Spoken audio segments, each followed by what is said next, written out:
ನಾನು ಮೋದಿಗೆ ಮತ ಹಾಕಿ ಎಂದು ಕೇಳಿಕೊಳ್ಳುತ್ತಿಲ್ಲ. ಭವ್ಯ ಭಾರತದ ಭದ್ರ ಬುನಾದಿಗೆ, ನಮ್ಮ ಮಕ್ಕಳ ಉಜ್ವಲ ಭವಿಷ್ಯಕ್ಕೆ, ದೂರದೃಷ್ಟಿ ಹೊಂದಿರುವ ಸದೃಢ ದಿಟ್ಟ ನಿರ್ಧಾರಗಳನ್ನು ತೆಗೆದುಕೊಳ್ಳುವ ನಿಸ್ವಾರ್ಥ ಪ್ರಾಮಾಣಿಕ ಸೇವೆ ಮಾಡುವ ಸಮರ್ಥ ನಾಯಕನಿಗೆ ಮತ ಹಾಕಿ ಎಂದು ಕೇಳಿಕೊಳ್ಳುತ್ತಿದ್ದೇನೆ.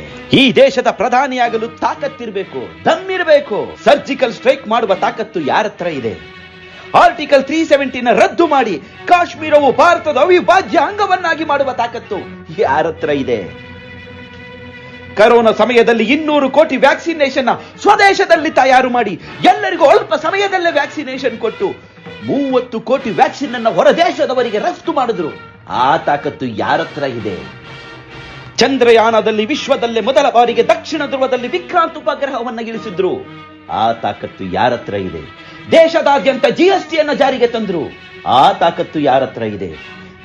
ರಷ್ಯಾ ಮತ್ತು ಉಕ್ರೇನ್ ಮಧ್ಯೆ ಯುದ್ಧ ನಡಿಬೇಕಾದ್ರೆ ಯುದ್ಧ ಭೂಮಿಯಿಂದ ನಮ್ಮ ಭಾರತೀಯರನ್ನ ರಕ್ಷಣೆ ಮಾಡಿ ಸ್ವದೇಶಕ್ಕೆ ಕರ್ಕೊಂಡು ಬಂದ್ರು. ಆ ತಾಕತ್ತು ಯಾರತ್ರ ಇದೆ?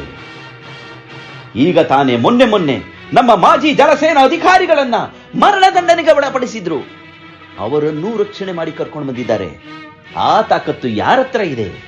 ಇನ್ನು ಅಭಿವೃದ್ಧಿಯ ವಿಷಯಕ್ಕೆ ಬಂದ್ರೆ, ಕಳೆದ 60 ವರ್ಷಗಳಲ್ಲಾದ ಅಭಿವೃದ್ಧಿ ಕೇವಲ 10 ವರ್ಷಗಳಲ್ಲೇ ಆಗಿದೆ. ಪ್ರತಿದಿನ 28 ಕಿಲೋಮೀಟರ್ ರಸ್ತೆಯನ್ನ ಮಾಡ್ತಾ ಇದ್ದಾರೆ. ಮನೆ ಮುಂದೆ ರಸ್ತೆ ಬಂದಿದೆ.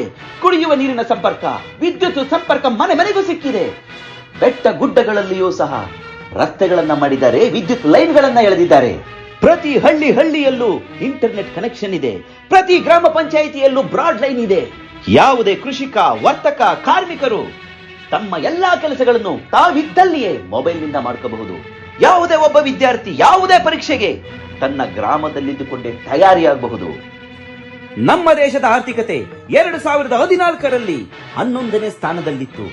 ಈಗ 4ನೇ ಸ್ಥಾನದತ್ತ ದಾಪುಗಾಲಿಡುತ್ತಿದೆ. ಪ್ರತಿಯೊಬ್ಬ ವ್ಯಕ್ತಿಯ ತಲಾ ಆದಾಯ ಪರ್ ಕ್ಯಾಪಿಟಾ ಇನ್ಕಮ್ 2013ಕ್ಕೆ ಹೋಲಿಸಿದರೆ ಡಬಲ್ ಆಗಿದೆ. ಈಗ ಮತ್ತೆ ಮೋದಿ ಪ್ರಧಾನಿ ಆದರೆ 2047ನೇ ಇಸ್ವಿ ಅಂದರೆ ಸ್ವತಂತ್ರ ಬಂದ 100ನೇ ವರ್ಷಕ್ಕೆ ನಮ್ಮ ಭಾರತ ದೇಶ ವಿಶ್ವದಲ್ಲೇ ಪ್ರಬಲ ರಾಷ್ಟ್ರವಾಗುತ್ತೆ. ಆ ದಿಟ್ಟಿನಲ್ಲಿ ನಾವು ಹೆಜ್ಜೆಯನ್ನು ಹಾಕೋಣ. ಮೋದಿಗೆ ಮಕ್ಕಳು ಮೊಮ್ಮಕ್ಕಳು ಯಾರೂ ಇಲ್ಲ. ದಿನದ 24 ಗಂಟೆ ದೇಶಕ್ಕೋಸ್ಕರ ಕೆಲಸ ಮಾಡ್ತಾ ಇದ್ದಾರೆ. ಅವರು ಈ ದೇಶವನ್ನು ಕಾಯುತ್ತಿರುವ ಕಾಲಭೈರವ. ಅವರಿಗೆ ನಮ್ಮ